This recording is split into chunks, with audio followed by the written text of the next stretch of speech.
اس باپ کی بیٹی ہے کہ جس کی شجاعت کا، علم کا کوئی ایسا میدان نہیں ہے جس میدان کا چرچا نہ ہو،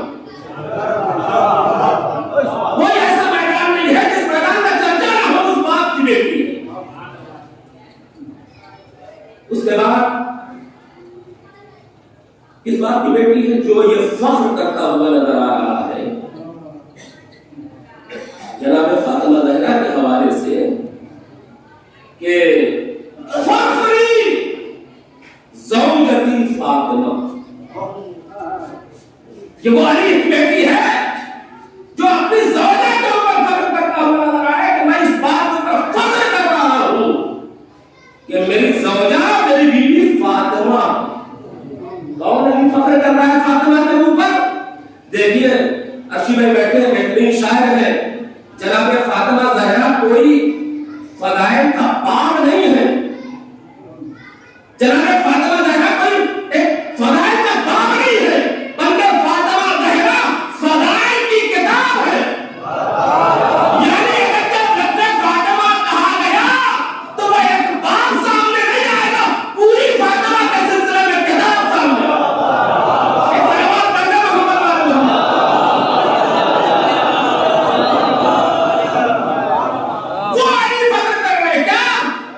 یہ زوجتی فاطمہ، فخری زوجتی فاطمہ، میرا فخر یہ ہے کہ میری بیوی میری زوجہ فاطمہ ہے۔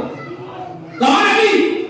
جس نے کہا کہ کفا بھی عزت، اللہ کی بارگاہ کرا کہ اے پروردگار میرے فخر کے لیے یہی کافی ہے کہ تو میرا رب ہے۔ اور کہا کہ معبود میرے فخر کے لیے یہی کافی ہے کہ تو میرا رب ہے، اور میری عزت کے لیے یہی کافی ہے کہ میں تیرا بندہ ہوں۔ وہ علی کہہ رہا تو اس باپ کی بیٹی ہے اور کس بھائی کی بہن ہے؟ شخصیت میں بتا رہا ہوں، کس بھائی کی بہن ہے؟ امام حسن جیسے بھائی کی بہن۔ اب اندازہ لگا چونکہ میراث مل رہا ہے زینب کو، حسن جیسے بھائی کی بہن ہے، حسین جیسے بھائی کی بہن ہے۔ اور حسن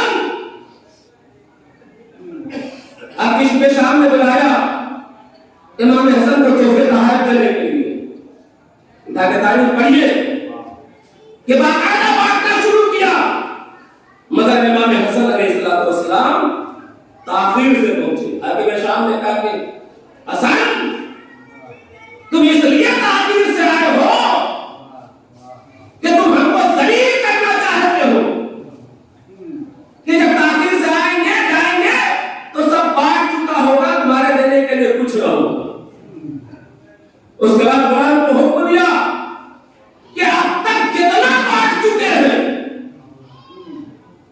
اتنی مقدار میں لا کے امام حسن کے حوالے میں امام حسن کے خدمت میں پیش کیا گیا۔ تاریخ بتاتی ہے کہ امام حسن نے ہاتھ نہیں لگایا، امام حسن نے ہاتھ نہیں لگایا، کہا کہ ٹھیک ہے تم نے دے دیا، اب میں چل رہا ہوں۔ جب چلنے لگے جوتی پہننے کے لیے قریب آئے تو ایک مردہ غلام آگے بڑھا، جوتیوں کو سیدھا کر دیا۔ امام حسن نے کہا کہ یہ جتنا تو نے دیا ہے یہ میں تیرے غلام کے حوالے کر رہا ہوں۔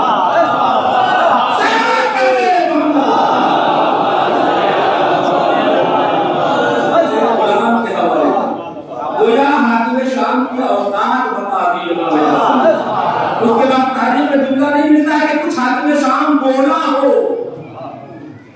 حاکم شام کی اوقات بتا دیا امام حسن صلی اللہ علیہ وسلم نے۔